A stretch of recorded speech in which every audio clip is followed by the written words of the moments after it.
A paz do Senhor, meus irmãos, estamos só esperando o pastor no show, vamos entrar, para nós iniciarmos aqui um bate-papo falando sobre pregação, experiências e desafios. Paz do Senhor, irmão Joatan, irmão Christian, irmão Nilson Ravan. Deus abençoe a todos os irmãos.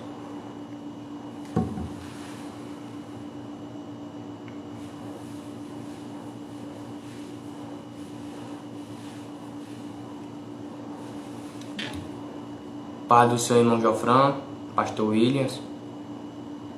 Estamos só esperando o pastor Nilson vamos entrar para nós começarmos um bate-papo falando sobre pregações, experiências e desafios.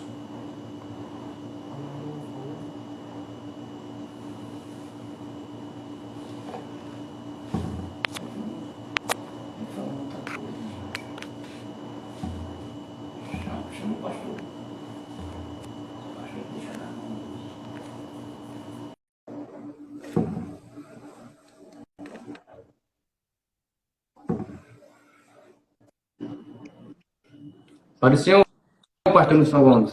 Paz do Senhor, como é que tá? Tudo bem, meu amigo? Tudo bem, graças O a áudio Deus. tá bom? Hein? O áudio tá bom? Tá, pra mim tá bom. O meu tá bom aí? Tá bom sim. Então tá. Bom, meus irmãos, eu quero aqui externar minha gratidão ao pastor que aceitou o convite para junto nós fazermos essa live para falarmos um pouco sobre pregação, experiências e desafios. No meu perfil, também no perfil do pastor, tem muitos jovens pregadores e nada melhor do que o pastor nos ensinar, nos esclarecer. Eu vi que o pastor tem aproximadamente 30 anos de Ministério da Pregação e tem bastante coisa a nos ensinar. Pastor, nós iremos aqui fazer algumas perguntas ao senhor. O senhor tem também a liberdade de falar, de nos ensinar. Pode Certo. ficar à vontade para nos ensinar acerca da sua experiência e dos seus desafios. Tá certo. Eu quero agradecer, Gabriel. Obrigado aí pelo convite. E é um prazer, um privilégio poder a gente conversar aqui um pouquinho, bater um papo aqui sobre pregação. Na verdade, é um bate-papo mesmo aqui. Conversar aqui um pouquinho sobre pregação, sobre os desafios da pregação, compartilhar um pouquinho das nossas experiências, É para mim uma alegria. Eu fico feliz de ver aí uma juventude animada com a pregação, jovens despertados, fervorosos aí com a pregação. E nós estamos vivendo uma crise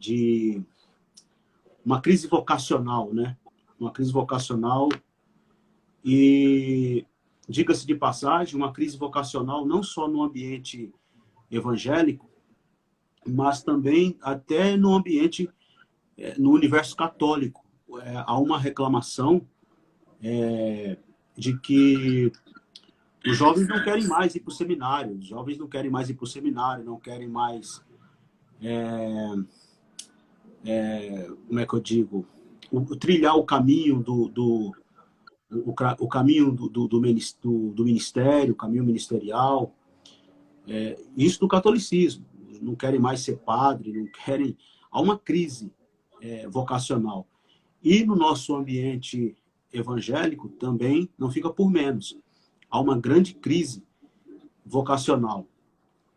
Nos anos 90, por exemplo, quando eu ainda era um pré-adolescente, no início dos anos 90, eu tinha em torno de 12 para 13 anos, havia um avivamento,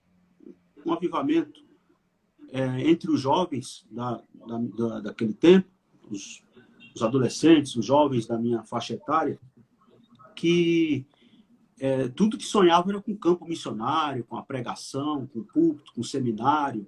Se falava muito no IBAD, o Instituto Bíblico das Assembleias de Deus, em Pindamonhangaba, e havia muito essa paixão pela obra missionária, pelo ministério, pela vocação ministerial. E aí, já entrando para o novo milênio, para os anos 2000, a gente começou a perceber um arrefecimento, né? Foi esfriando essa empolgação dos jovens, os jovens começaram a ter mais acesso aos cursos universitários, à faculdade, à universidade, e meio que os jovens foram se distraindo da vocação, do ministério, e buscando, né, o seu espaço no mercado de trabalho, na universidade. Não que isso esteja errado, claro que não. Pelo amor de Deus, não me entendam mal, não me entendam errado. Eu fico chateadíssimo quando eu vejo um jovem que não quer estudar, um jovem que não quer buscar o preparo, o seu espaço no mercado de trabalho. Fico angustiado quando eu vejo um moço aí de 18, 19 anos que coloca uma agendinha debaixo do braço e já se intitula pregador itinerante e ainda não terminou nem o ensino médio ainda, não foram nem para a universidade e para a faculdade. E os que foram para a faculdade ainda está no começo da faculdade, nem se decidiu ainda, né, profissionalmente falando, e já querem sair na base da aventura, porque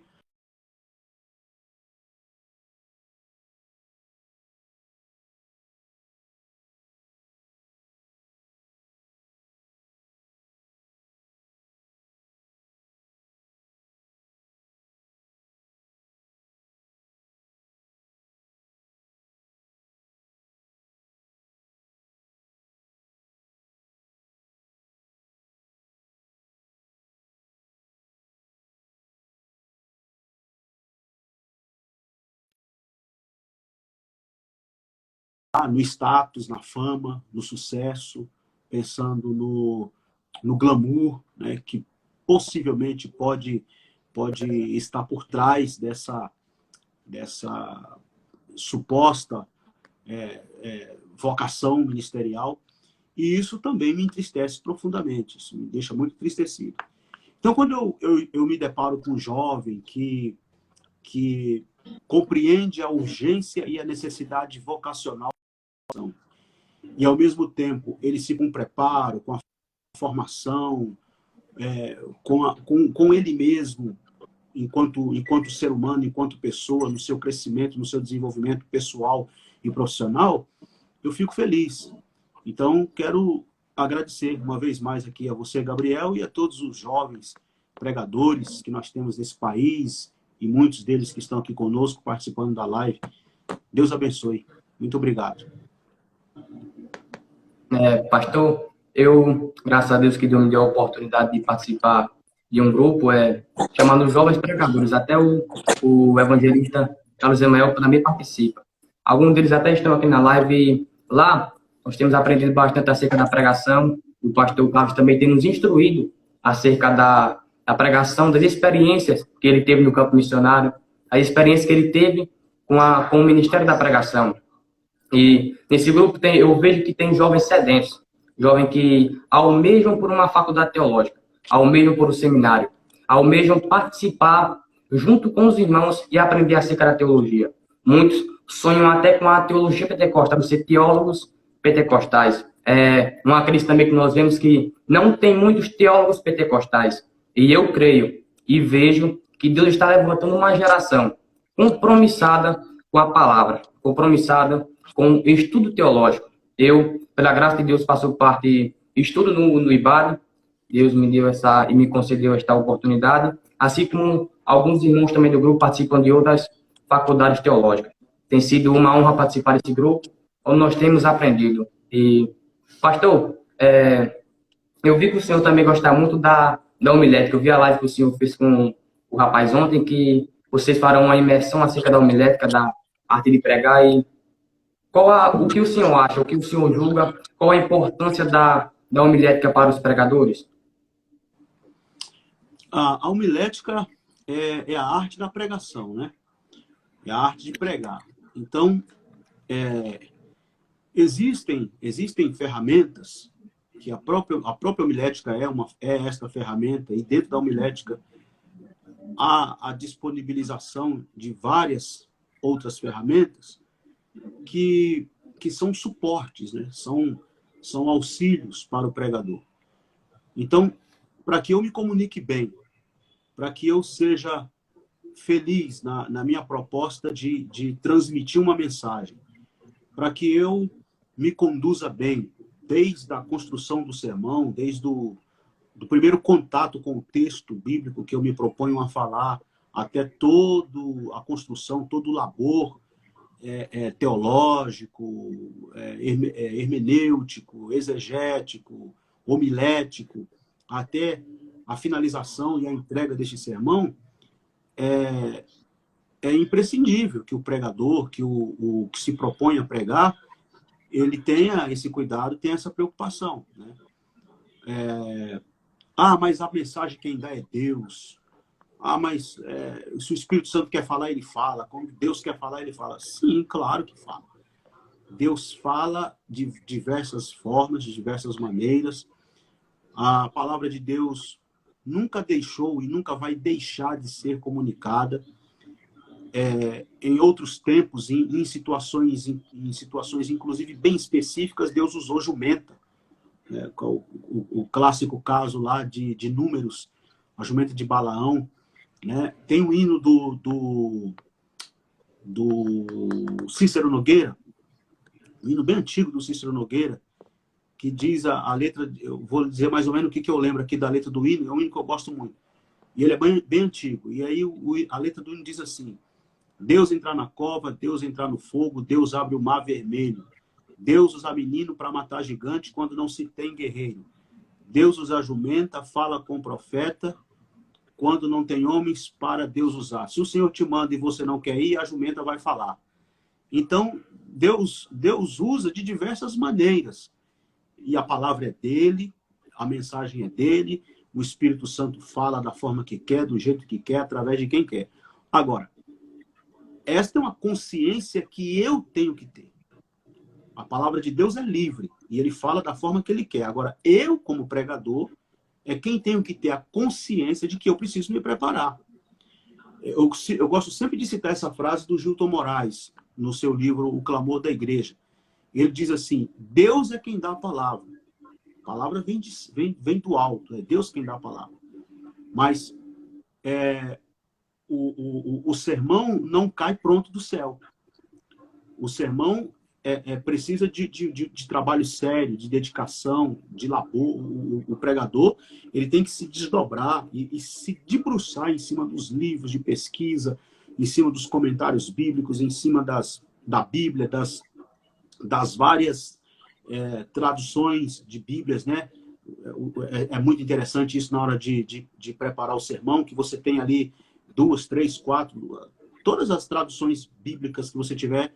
É importante que você coloque em cima da mesa para ler aquele texto nas diferentes traduções, estudar, preparar, porque eu tenho até dito em outras lives o seguinte: o sermão pregado no púlpito não é uma psicografia. O pregador não está em cima do púlpito recebendo um espírito sei lá do que para poder psicografar o sermão.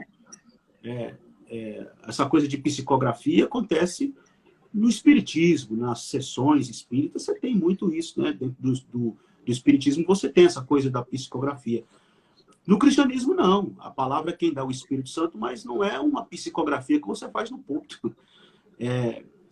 O Espírito Santo conduz, inspira, dá a palavra, dá a mensagem, mas o pregador tem que ter a consciência de que ele precisa de preparo, e preparo sério, para entregar uma mensagem que, inclusive, não é dele, é de Deus. Concordo plenamente com o pastor, até porque o Espírito Santo dá a palavra, mas é o nosso dever e todo pregador se preparar teologicamente para transmitirmos com excelência o ministério da pregação. O ministério da pregação deve ser algo exercido com excelência, deve ser algo que deve ser exercido com preparo teológico, E também, hoje, no século em que vivemos, nós temos diversas oportunidades de estudarmos, através de livros, através de lives como esta, onde nós temos a oportunidade de aprender acerca do Ministério da Pregação. Livros é essencial.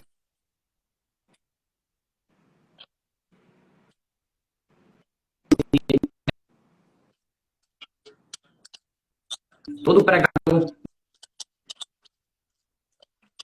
deve ter uma vida de regra, uma vida disciplinada em relação à leitura. Todo pregador deve ler constantemente para ensinar com eficácia a igreja do Senhor. Até porque nós estamos se dirigindo à pregação com a noiva do Cordeiro, com a noiva de Jesus. E deve ser algo exercido com excelência. Pastor, o senhor falou que durante aproximadamente seus 12 a 13 anos, quando o senhor começou o seu ministério da pregação. E qual foi o seu maior desafio no ministério da pregação no início? O meu maior desafio no início, eu comecei a pregar com 7 anos de idade, né? Com 7 anos de idade, eu comecei a pregar por causa do meu pai, que me obrigava a decorar sermão, ficava escrevendo sermão para eu poder decorar e pregar. Então, como eu não gostava de pregar, porque eu era criança, não entendia absolutamente nada do que aquilo queria dizer, né? Via os irmãos pregando na igreja, via meu pai pregar, via meu avô pregar, mas eu era uma criança de 7 anos. Não fazia a menor ideia das implicações, da importância, dos desdobramentos do que seria ser um pregador, do que seria pregar e entregar uma mensagem. Então eu pregava mesmo porque meu pai mandava, escrevia o sermão, eu tinha que decorar e pregar. Todo sábado era era sempre a mesma luta. Meu pai era coordenador dos jovens, ou seja, dos adolescentes e das crianças. E aí ele promoveu um evento, ele promoveu um trabalho que acontecia semanalmente, todo sábado à tarde, e ele promoveu esse trabalho meio que de propósito, justamente para que me desse a oportunidade de eu estar pregando todo sábado. Então, na cabeça dele, ele estava fazendo um trabalho com as crianças e com os adolescentes, que era a responsabilidade dele como líder, como coordenador, e ao mesmo tempo ele estava me dando a oportunidade para pregar. Todo sábado eu estava pregando. Então, no adágio popular, né? Estava matando 2 coelhos numa paulada só. E eu não gostava. Eu, a princípio, não gostava. Então, levando em consideração esses primeiros anos, 7, 8, 9, 10, 7, 8, 9, 10, 11, 12, até os 12 anos, 12 para 13 anos de idade, levando em consideração esses primeiros anos, os primeiros 5 anos, o meu maior desafio foi me apaixonar pelo sermão. Gostar de pregar. Gostar do sermão, gostar da pregação, né? Encarar o sermão não como uma obrigação, não porque meu pai está me obrigando, não porque tem uma pressão atrás de mim, mas por livre e espontânea vontade, por desejo, por paixão e por vocação. Então, o meu grande desafio nos 5 primeiros anos, da fase criança a pré-adolescência, nesse intervalo aí, foi não deixar que eu... Porque eu corri ranço com a pregação. De criar uma espécie de uma revolta, um ranço com a pregação, uma revolta, e não querer saber de pregação nunca mais na minha vida. Depois que eu me livrasse do meu pai, né? Claro que enquanto eu estivesse debaixo da tutela do meu pai, eu não podia nem pensar nisso, que meu pai era muito severo. A criação do meu pai para comigo foi muito aquela criação antiga, né? Que o pai fala, o filho cala, que o olhar do pai já diz tudo, aquela criação bem rígida, bem severa. Então, enquanto eu estivesse sob a tutela dele, eu não podia nem pensar. Mas depois que eu me livrasse, estivesse livre, independente da tutela do meu pai, que, diga-se de passagem, também foi muito cedo, porque meu pai faleceu em 1995, no acidente automobilístico. Ele tinha 40 anos de idade, eu tinha 16 anos, então foi muito cedo. Uma perda trágica, que foi a maior perda e uma perda trágica na minha vida, né?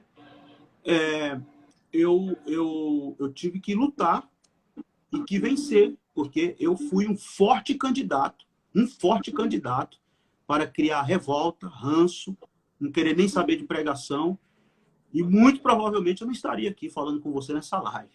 Então, o meu grande desafio foi esse, foi criar, não deixar, e aí, assim, sem querer espiritualizar, já espiritualizando, eu acredito muito na condução do Espírito Santo, que foi mesmo a mão do Espírito Santo que me conduziu, que foi mesmo o Espírito de Deus que me guiou, porque com tudo isso, com toda a obrigação do meu pai, a imposição do meu pai, a criação rígida e severa, mas eu criei paixão pelo sermão e pela pregação. E eu me lembro como hoje, um dia que meu pai veio cobrar de mim o sermão que eu tinha que decorar para pregar. E quando ele veio cobrar de mim o sermão que eu tinha que decorar para pregar, eu falei para ele, ele perguntou para mim assim, você já decorou a mensagem? Já sabe o que você vai pregar? Eu falei assim, já sei que eu vou pregar, mas não é aquela mensagem lá não. Aí ele olhou para mim, o quê? Eu falei assim, não é aquela mensagem lá que o senhor escreveu não. Como assim? Aí eu falei assim, não, porque a partir de hoje eu não vou mais pregar a mensagem que o senhor escreve. Aí ele ficou olhando para mim assim, com a cara de bravo. Eu falei, eu não vou mais pregar a mensagem que o senhor escreve. A partir de hoje eu vou pregar as mensagens que o Espírito Santo me der. Aí ele assustou assim, olhou para mim, não falou mais nada. Aí virou as costas assim, eu vi que ele lagrimejou os olhos e virou as costas e saiu. E ali eu segui pregando, criei paixão pelo sermão. Hoje eu posso dizer que a pregação, o sermão, é a minha principal vocação. É a pregação. Acho que eu tenho visto em algumas das suas mensagens, que eu tenho acompanhado nas redes sociais, e o seu tema, o tema central da sua mensagem, sem dúvida, todos que estão aqui conhecem o Senhor, que é Cristo, é a cruz. Você, sempre na sua mensagem, o tema é a cruz. A perspectiva é a cruz. E o que leva o Senhor, o que inspira o Senhor a sempre pregar a cruz, sempre pregar sobre Jesus?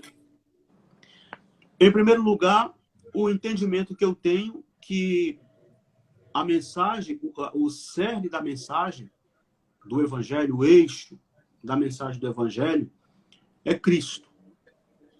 É Cristo.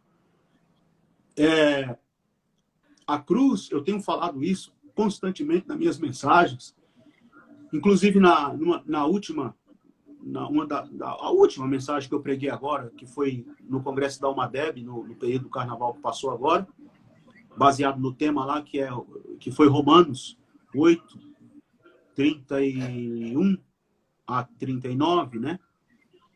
E eu tenho sempre insistido com isso, batido nessa tecla, que aconteceu dentro do espaço-tempo, na nossa história, dentro da nossa realidade histórica, o evento da crucificação, há mais de 2000 anos. Cristo foi ali crucificado. Mas a cruz é antes da fundação do mundo. Antes que houvesse mundo, antes que o mundo fosse criado, antes que todas as coisas fossem formadas, já existia uma cruz.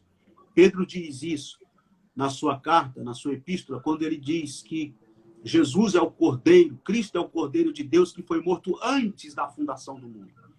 Então, Jesus é o Cordeiro que foi morto antes da fundação do mundo. Tudo converge na cruz. O universo converge na cruz. A criação converge na cruz. A cruz é o centro, o resto é circunferência, que foi a frase que viralizou até aí da mensagem que eu preguei lá na Almadeb. A cruz é o centro, o resto é periferia. E periferia ali não é no sentido não é no sentido geográfico, né? Que até eu tinha colocado no meu Instagram, a cruz é o centro e o resto é periferia, e teve pessoas que foi comentar, dizer que eu estava discriminando as pessoas que moram na periferia, as pessoas que moram na favela, nas comunidades, né? E assim, eu não sei nem o que eu respondo, né? Porque é uma absurda de uma ignorância, porque quando dizer que a cruz é o centro, o resto é periferia, não estamos falando em termos geográficos, né? Regional. Estamos falando da centralidade da cruz. Cruz é o centro, né? Tudo que está em volta é periférico, quer dizer, a centralidade está na cruz. Então, a partir desse entendimento de que a cruz é o centro, tudo converge na cruz, o Evangelho, a Bíblia, do Gênesis ao Apocalipse, converge na cruz, eu sou movido a pregar a mensagem da cruz. O que eu entendo a partir daí? Que a mensagem é esta. O apóstolo Paulo confirma isto, quando diz assim, eu decidi, capítulo 2, versículo 2, a primeira carta aos Coríntios, ele diz, eu decidi nada saber entre vós, a não ser Jesus Cristo e este crucificado. Na carta aos Gálatas, capítulo 6, versículo 14, ele diz, longe de mim gloriar-me, a não ser na cruz de nosso Senhor Jesus Cristo, pelo qual o mundo está crucificado para mim e eu para o mundo. Então, é impossível que um pregador que tenha consciência da cruz, que tenha essa consciência do Evangelho, de que tudo converge na cruz, que a cruz é o centro, que a cruz é o tema do bom pregador, todo pregador que tem essa consciência, ele não vai descambar para outro tema, a não ser a mensagem da cruz de Cristo. Então, ele pode pregar em Gênesis, ele pode pregar em Êxodo, ele pode pregar em Números, em Levítico, em Deuteronômio, ele pode pregar em Josué, ele pode pregar nos profetas maiores e menores, ele pode pregar nos poéticos, ele pode pregar em Mateus, Marcos, Lucas, João, ele pode pregar em Romanos, pode pregar em Atos, pode pregar no Apocalipse, ele pode pregar onde ele quiser da Bíblia. Ele sempre vai, como dizia Charles Spurgeon, né? Ele vai sempre arrumar um caminho, ele vai sempre achar o caminho que leva a Cristo. Ele vai sempre achar o caminho que desemboca em Jesus Cristo. Esse é o primeiro ponto. Segundo, o que me inspira a pregar a mensagem da cruz, em segundo lugar, é a admiração que eu tenho por grandes e célebres pregadores que foram e são, né, minhas referências, minhas inspirações, como esse aqui, por exemplo, em primeiro lugar, na verdade, Billy Graham, né? Eu tenho uma paixão muito grande pela vida e o ministério e a obra de Billy Graham, sua mensagem é absolutamente simples e uma mensagem absolutamente centrada em Cristo e na cruz de Cristo, né? Falando assim em termos não, em pregadores mais pentecostais, ainda também citando os norte-americanos, o Jimmy Swaggart, também que foi um pregador, que ele ainda está vivo, um pregador muito cristocêntrico, uma mensagem, inclusive tem uma mensagem do Jimmy Swaggart que muito me impactou. A mensagem do Jimmy Swaggart com o tema, tem no YouTube, depois vocês procurem aí para assistir. O que aconteceu da cruz ao trono. O que aconteceu da cruz ao trono? Depois digita lá no YouTube. Uma mensagem que me impactou profundamente, né? E aí tem outros pregadores aqui no Brasil mesmo, os pregadores dos anos 80 e 90, pastor Gesiel Gomes, Napoleão Falcão, como é que chama? O pastor Bernard Johnson, que ficou considerado aí o apóstolo das conferências, das cruzadas evangelísticas aqui no Brasil, que eram todos pregadores centrados na cruz. A sua mensagem era uma mensagem cristocêntrica, né? Em segundo lugar. E em terceiro lugar, os livros. Eu até separei aqui os 5 livros que mais me influenciaram, ou que mais me influenciam, que mais me inspiram a pregar a mensagem da cruz. Deixa eu ver se tem algum aqui para eu mostrar. Esse aqui é o Drama do Calvário, do Isaltino Gomes. Eu até fiquei de fazer um vídeo depois para o meu canal e não fiz ainda. Esse aqui, Jesus, da série Os Heróis da Fé, do Charles Swindoll. Esse aqui, a Cruz de Cristo, do John Stott, né? E tem ainda um outro do Charles Swindoll também, só que ele não está aqui, que é As Trevas e o Amanhecer, que é um livro que ele fala, ele trata exatamente aquele período da sexta-feira de quando Jesus foi traído, foi preso e torturado, e a sua crucificação. Então, desde a sexta-feira da paixão até o domingo da ressurreição, do Charles Swindoll. E tem um outro aqui que eu tinha separado ele aqui, e eu não sei o que eu fiz com esse livro, onde é que ele foi parar. Eu não sei o que eu fiz com ele, onde ele foi parar. Eu sei que eu separei aqui 5 livros dos que mais me inspiram. Tem outros, né? Tem muitos outros aqui. Mas os 5 que mais me inspiram a pregar a mensagem da cruz. Então, basicamente, esses três pontos aí que eu mencionei. A compreensão que eu tenho do Evangelho, de que a cruz é central na mensagem cristã. Os pregadores que me referenciam, que eu tenho como referência, e os livros que me influenciam também, né, que me inspiram a pregar a mensagem da cruz. Mais um ensinamento para nós sobre pregarmos somente a cruz. Pastor, mesmo tendo pouco tempo de Ministério da Pregação, quando no início recebi um convite para pregar em um culto de jovens, e pregador iniciante em culto de jovens vai logo procurar José, pregar sobre José. Então, eu preparei todo um sermão sobre José, sobre onde existem os seus sonhos, tudo aquilo para que os sonhos de José se cumprissem. E um dia antes da pregação, um dia do dia do pregar, eu entrei no Instagram e eu vi somente um trecho de uma live do pastor Elias Torralbo, que ele disse que você pode pregar tudo, mas se no seu sermão não apresentar os princípios que Cristo ensinou, você pregou tudo, menos o Evangelho. Aquilo foi meio que uma flecha em meu coração. No mesmo momento, eu apaguei todo aquele sermão sobre José e fiz outro sermão chamado A Cruz nos Chama. A cruz nos chama a salvação, nos chama a presença de Deus e nos chama a ter paz com Deus. Então, desde aquele momento, eu procurei sempre pregar sobre a cruz. E também conheci o Senhor através do YouTube e observei sua mensagem que sempre o tema central era a cruz. O tema central era Jesus. E essa também era a mensagem de Paulo. Paulo sempre pregava Jesus Cristo e ele crucificado. Pastor, o senhor tem cerca de 30 anos no Ministério da Pregação, e quais são as experiências que o senhor julga ter sido as maiores em relação ao Ministério da Pregação? As experiências que eu julgo serem maiores? Isso.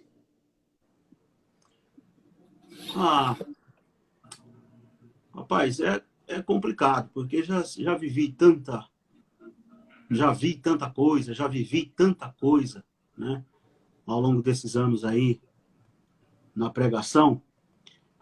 Mas eu vou dizer assim, uma das grandes experiências para mim ao longo desses anos pregando é o meu amadurecimento com relação à pregação mesmo, né? Por exemplo, houve um tempo assim no meu ministério como pregador que eu confundia muito autoridade com xingamento, né? Claro que eu fazia aquilo eu fazia aquilo na minha inocência, na minha simplicidade e com meu coração puro, achando que estava com toda certeza que eu estava fazendo a coisa certa. E aí eu, na hora, no ímpeto, né? No ímpeto e naquela empolgação de estar exortando, de estar trazendo ali uma mensagem dura, exortativa e tal, corretiva, né? Não necessariamente exortativa, mas corretiva ali, no sentido de ser uma mensagem, uma palavra dura, eu às vezes me excedia. E aí, aquilo que eu confundia mesmo, literalmente, se tornava uma confusão. Autoridade com grito, com falar muito bravo, muito áspero, e falar... Eu não estou falando de estilo, estou falando de falar mesmo áspero, né? De falar áspero e de usar palavras, assim, muitas vezes palavras até que se você fosse ver bem, fosse levar a sério, eram palavras ofensivas. Não eram palavrões, palavras de baixo calão, claro que não. Graças a Deus, nunca incorri nesse erro, até porque não é meu hábito, não tenho o hábito de estar falando palavrão, então não corro esse risco. Mas palavras assim de ofensa, né? Você está falando ali, de repente você solta uma palavra de ofensa, que ofende, não corrige, não exorta, não repreende, mas ofende o povo. E aí, por incrível que pareça, eu entrei para a faculdade, fui fazer direito, né? E eu estava no primeiro semestre de direito, ali na empolgação de estar fazendo uma faculdade de direito. E no primeiro semestre de direito, eu participando das aulas ali, o primeiro semestre é sempre aulas introdutórias, né? Sociologia, psicologia do direito, enfim, né? Na época tinha também uma matéria chamada biodireito, me ensinou muito essa disciplina. E aí foi ali que acendeu uma luz. Eu falei, opa, peraí, tem alguma coisa errada. Xingar, gritar, falar áspero não é autoridade. Isso não quer dizer autoridade. Para você corrigir alguém, para você entregar uma mensagem de Deus dura, uma mensagem corretiva, uma mensagem exortativa da parte de Deus, você não precisa atacar ninguém, você não precisa agredir ninguém com palavras, né? Eu preciso mudar isso. E aí, assim, na minha própria experiência como pregador, uma das grandes experiências que eu guardei para mim, né, de aprendizado que eu guardei para mim, foram essas mudanças, esse amadurecimento que eu fui adquirindo com o tempo, e fui aprendendo, e fui enxergando certas coisas que, na minha fase mais jovem, na empolgação de pregar e tal, eu não via, eu não enxergava. E como disse, repito, não era por maldade, não era porque não, era na empolgação mesmo, no ímpeto do jovem, né, de pregar e tal. Eu terminava me deslizando nessas situações. Então, eu aprendi bastante nesse sentido. É uma das experiências que eu guardo, assim, de aprendizado na caminhada como pregador.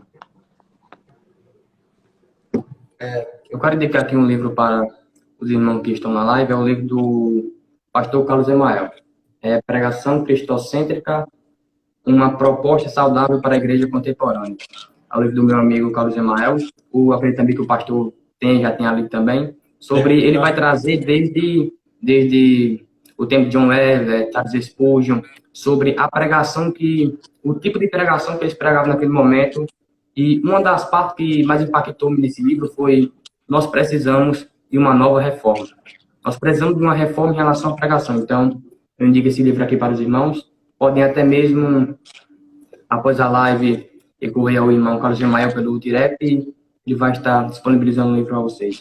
Pastor, eu também sei que o senhor também tem um livro, se eu não me engano, é chamado Igreja Deformada, é isso mesmo?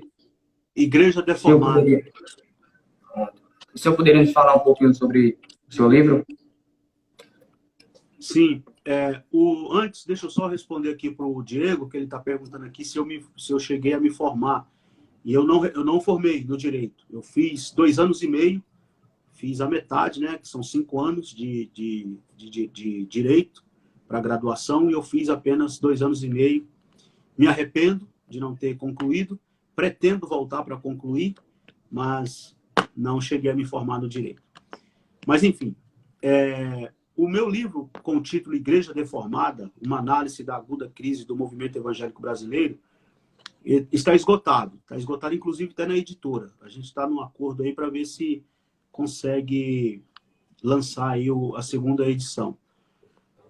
Foi um livro escrito a partir de muitas das minhas percepções, das minhas pregações, das provocações que eu tenho feito, que eu venho fazendo há anos, pregando, criticando esse modelo de igreja que nós temos no Brasil, esse movimento evangélico adoecido, deturpado por um falso evangelho, esse movimento evangélico que agora, por último, descambou de vez para a política partidária, desprezando de vez a bandeira do evangelho e abraçando de vez e absolutamente e radicalmente a bandeira política partidária. Então eu escrevi esse livro nessa perspectiva. É uma crítica do movimento evangélico brasileiro, traçando um paralelo entre a igreja primitiva e a igreja atual, a igreja evangélica brasileira pós-moderna. Eu trabalho basicamente os 2 primeiros capítulos de Atos, capítulo 1 e o capítulo 2, não em forma expositiva, não é uma exposição dos 2 capítulos, mas são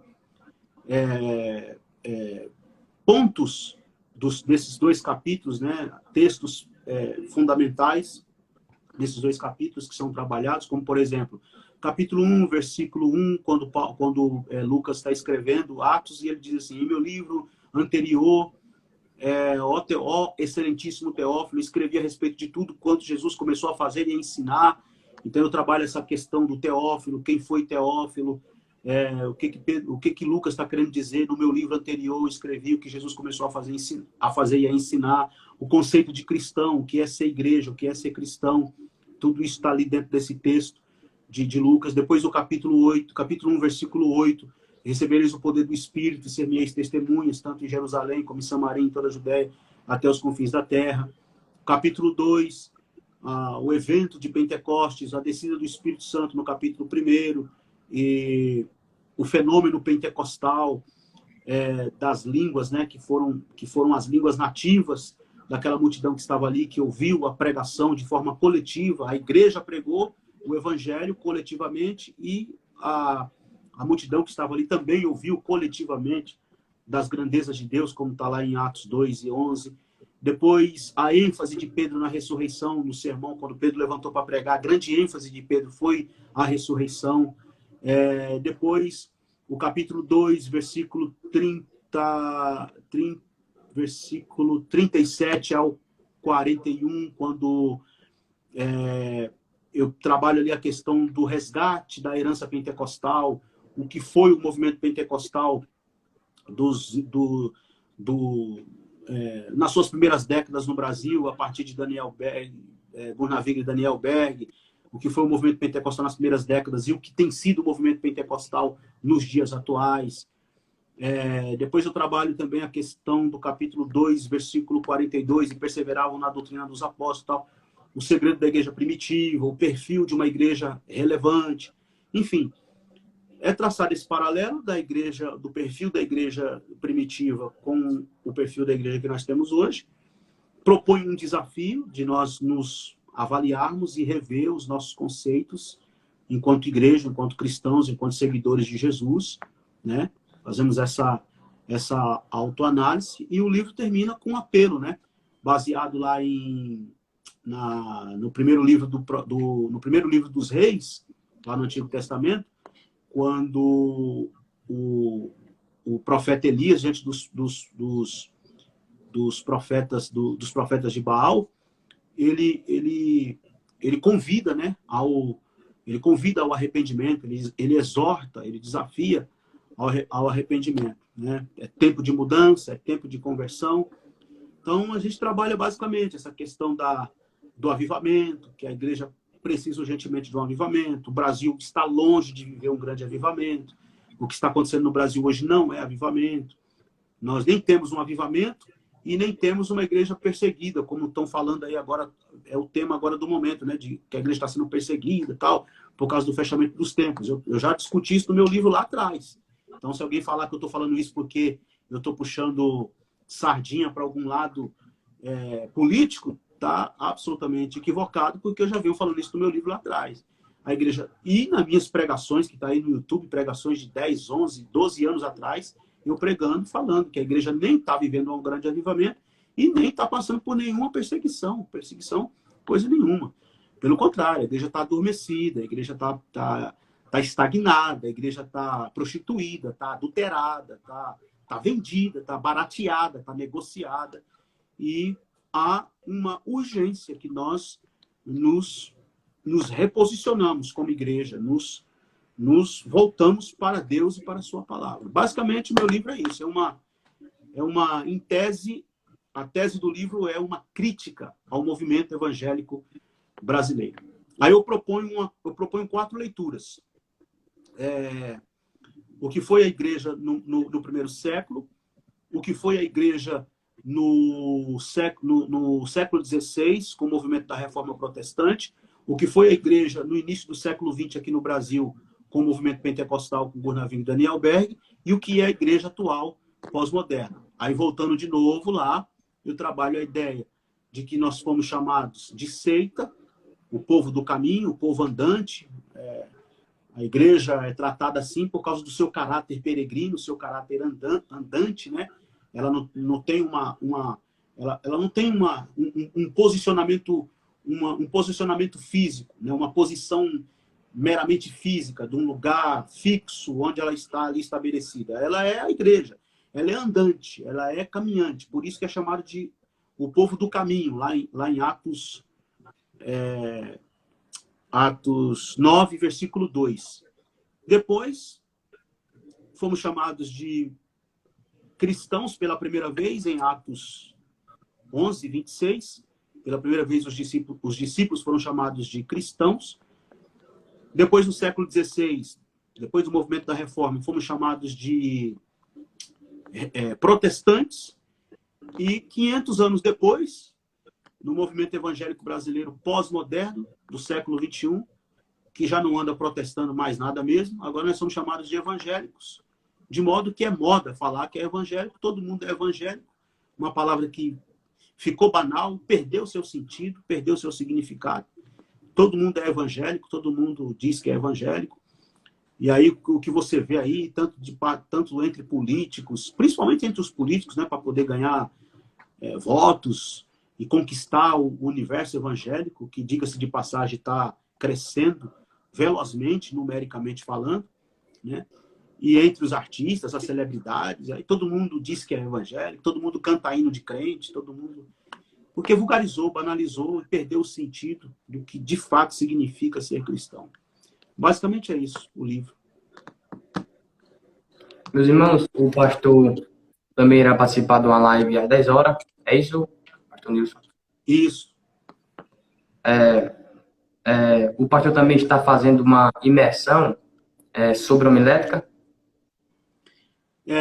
Estamos com um evento de imersão sobre pregação, sobre homilética, para o dia 12, 13 e 14. Serão 3 dias de imersão. Agora, próxima segunda-feira, 12, depois de amanhã, 12, 13 e 14.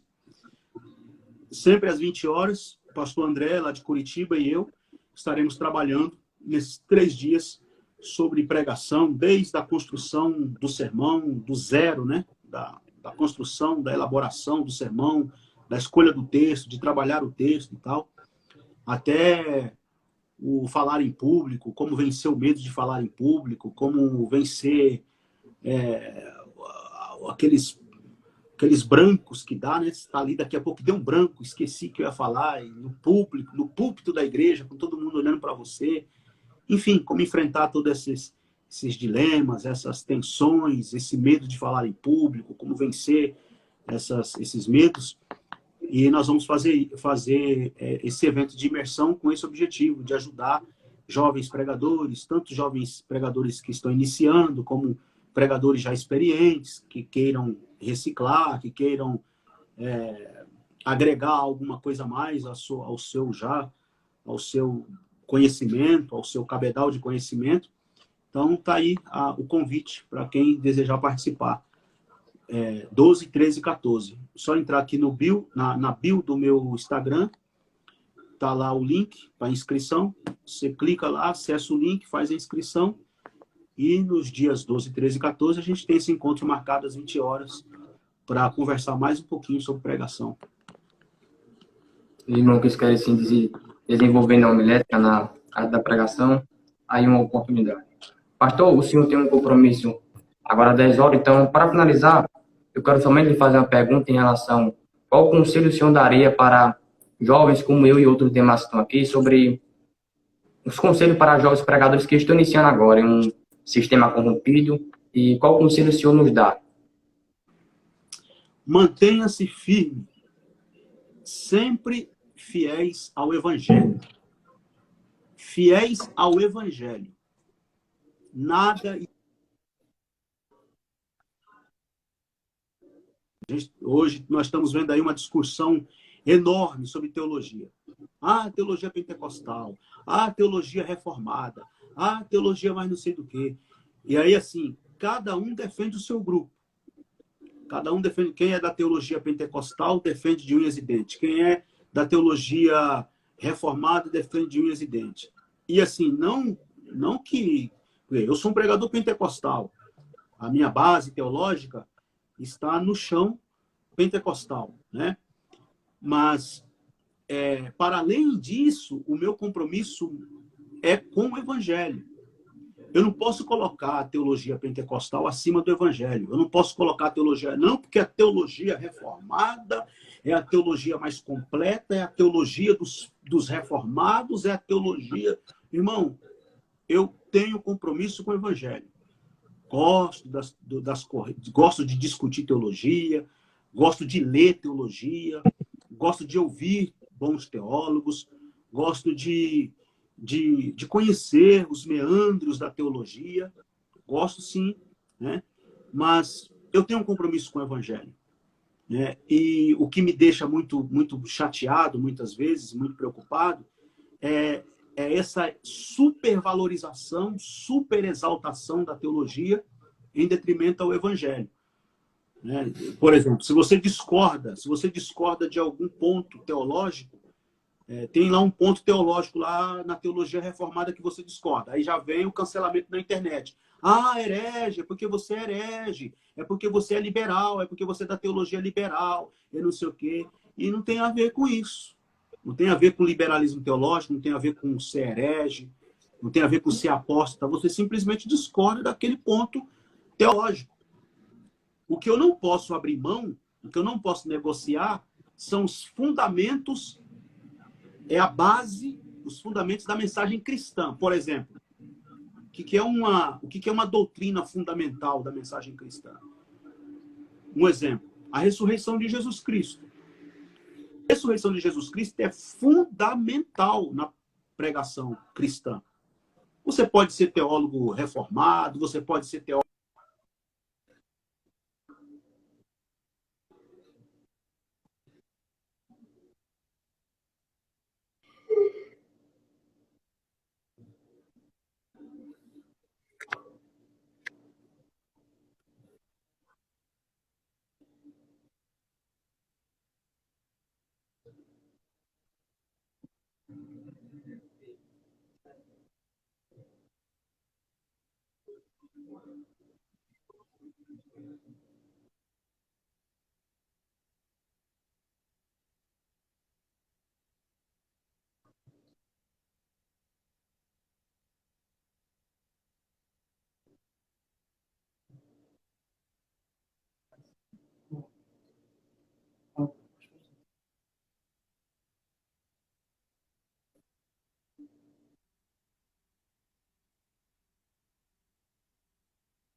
Infelizmente, acredito que foi a internet do pastor que caiu, mas, irmão, eu já estou me agradecendo também.